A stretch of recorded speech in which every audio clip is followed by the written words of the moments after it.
हमने एक separate facility रखी हुई है कि जब भी कोई प्रोग्राम ऑपरेटिंग सिस्टम के नॉर्मल चलते हुए एग्जीक्यूशन को रोक के उससे को बात करना चाहे तो वो कर सकता है और that is called system call.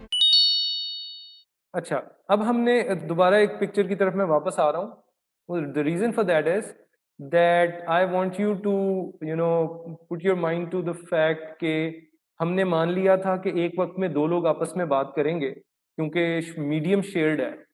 लेकिन आपने आपको क्या लगता है कि कम्युनिकेशन को इनिशिएट करने के लिए क्या प्रोसीजर होना चाहिए? क्या मैं अपनी मर्जी से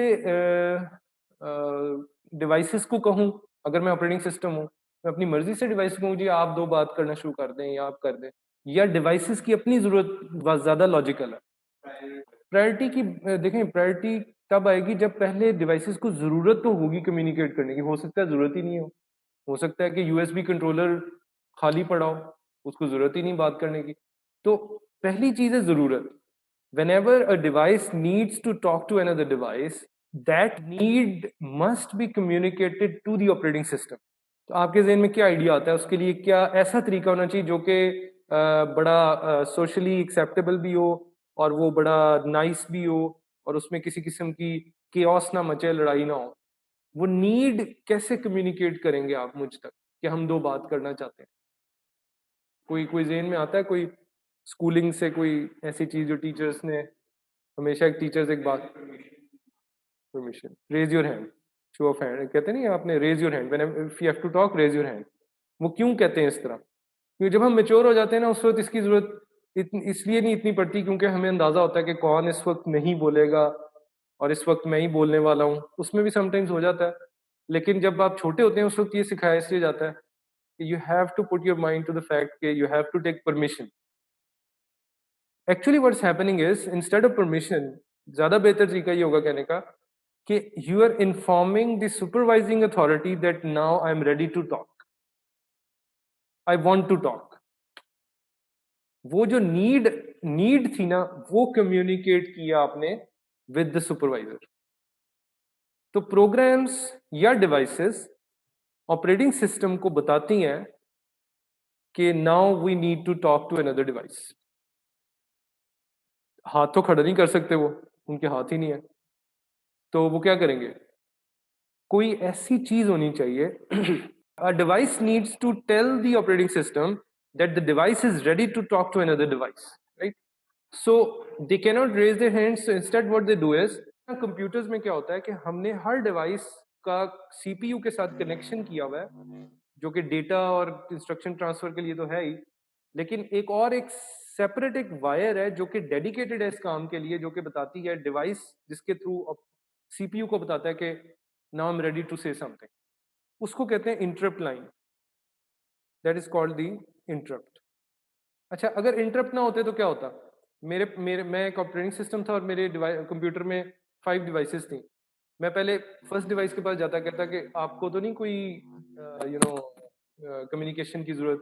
फिर मैं नेक्स्ट के पास जाता, आपने तो नहीं कोई बात करनी। फिर मैं नेक्स्ट के पास जाता, आपने तो नहीं कोई बात करनी। फिर नेक्स्ट के पास, फिर इनके पास आता, फिर मैं दोबारा इनके पास आता। मैं ऐसे हर वक्त कंटिन्यूअसली हर एक से बारी बारी पूछता रहता, और कभी किसी को अचानक जरूरत पड़ती तो वो फिर थोड़ा सा उसको वेट करना पड़ता मेरी, जब उसकी बारी आती तो ये बड़ा टाइम टेकिंग काम था। तो उस कॉन्सेप्ट को कहते थे पोलिंग। लेकिन फिर क्या हुआ कि सबने कहा कि यार it's there is a better way कि हम एक डेडिकेटेड वायर, एक वायर ही ऐड करनी है ना। आपने सीपीयू कभी पीछे से देखा? उसमें इतनी सारी पिन्स होती हैं, हंड्रेड्स ऑफ पिन्स। इसकी पिक्चर्स में आपने देखा होगा। उनमें से कोई 16 पिन्स तो रफली हर एक में होती हैं जो कि 16 डिवाइसेस के साथ डायरेक्टली कनेक्टेड होती हैं। उनका डेडिकेटेड काम सिर्फ ये होता है कि वो वेट करती रहती है सिग्नल का। वो उस पर अगर सिग्नल आ जाए ना तो सीपीयू सब काम छोड़ देता है। मतलब वो हाथ खड़ा कर दिया किसी एक डिवाइस ने। That is called an interrupt. जो मॉडर्न ऑपरेटिंग सिस्टम्स हैं वो इंटरप्ट के कॉन्सेप्ट पे चल रहे हैं, और अगर इंटरप्ट का कॉन्सेप्ट ना होता तो वो इतने एफिशिएंट कभी भी ना होता। उसको वेक्टर्ड इंटरप्ट क्यों कहते हैं? इसलिए कहते हैं कि हम करते क्या हैं कि हम लोग हम लोग करते ये हैं कि हम लोग ना एक टेबल बना लेते हैं, एक बड़ा सा टेबल, बड़ा तो नहीं मतलब छोटा सा एक टेबल बना लेते हैं। उस टेबल में जो इंटरप्ट के नंबर हैं, फॉर एग्जांपल एक सिस्टम के अंदर 19 डिवाइसेस हैं, उस टेबल का साइज 19 होगा, बस छोटा सा 19 बाइट्स, बहुत छोटा सा।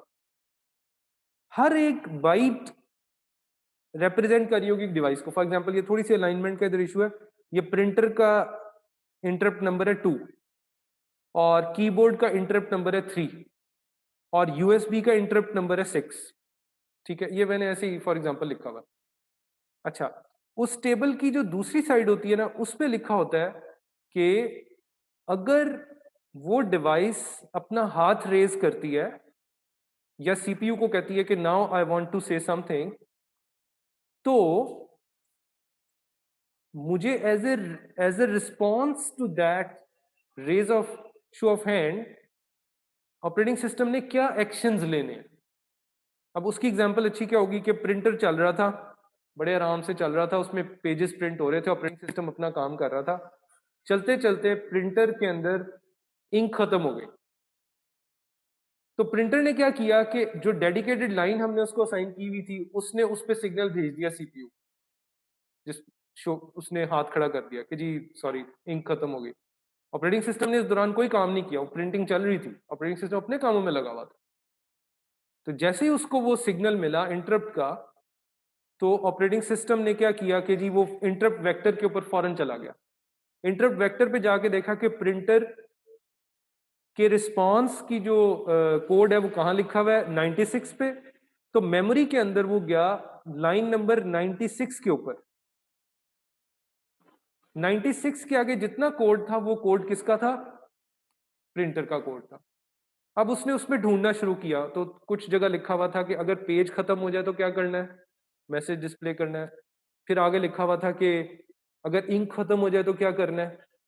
तो उसने कहा ओके ये इंक वाला मैसेज है, मैसेज अलग से कम्युनिकेट हो रहा होता है, तो उसने कहा मैं ये वाला मैसेज डिस्प्ले करूंगा कि इंक खत्म हो गई है, अगर आपने इंक परचेज करनी है तो एचपी स्टोर पे जाएं और कैटरेज ऑर्डर करें, फॉर एग्जाम्पल यू नो। तो इससे तेजी आ गई सिस्टम के अंदर, बजाय इसके कि वो सर्च करता कि अच्छा यार किधर है, वो सर्चिंग इस टेबल ने आसान कर दी। इस टेबल को आप इंटरप्ट वेक्टर कहते हैं, और ये जो कोड लिखा हुआ है इसको आप कहते हैं ISR, which is short for interrupt service routine. Routine एक फंक्शन कॉल के लिए भी इस्तेमाल होता है, it's just like a function call, और it's called ISR। Software interrupt, software interrupts जो हैं बेसिकली एक ऐसी फैसिलिटी है जो कि ऑपरेटिंग सिस्टम में एग्जिस्ट करती है, which allows the programs to interrupt the operating system. So हमने ये समझ लिया कि हार्डवेयर डिवाइसेस इंटरप्ट कर सकती हैं सीपीयू को, और in as a you know as a result operating system को। तो सीपीयू को जो इंटरप्ट मिल रहा होता है वो एक्चुअली ऑपरेटिंग सिस्टम को जा रहा होता है। तो सीपीयू के इंटरप्ट्स और ऑपरेटिंग सिस्टम्स का समझ लें that is the same thing. On the other hand जो आपका सिस्टम कॉल है, जिसको हम सॉफ्टवेयर इंटरप्ट भी कहते हैं, that is a facility which is available in the operating system, जो कि अवेलेबल होती है तमाम प्रोग्राम्स को। कोई भी चलता हुआ प्रोग्राम जब ऑपरेटिंग सिस्टम को इंटरप्ट करना चाहे, अपना शो ऑफ हैंड रेज करना चाहे, तो वो कर सकता है। और जब आपने असेंबली लैंग्वेज का कोर्स पढ़ा होगा, तो आपने अगर मार्स यूज किया जो सिमुलेटर है, या फिर आपने क्यूटी स्पिम या कोई भी यूज किया है, तो उसमें आप देखेंगे कि आपने जब भी कंसोल पे कोई वेरिएबल की वैल्यू डिस्प्ले करवानी होती थी, तो आप इंटरप्ट कॉल करते थे। वो interrupt call actually system call होती थी, जो कि आपके ऑपरेटिंग सिस्टम को मिलती है।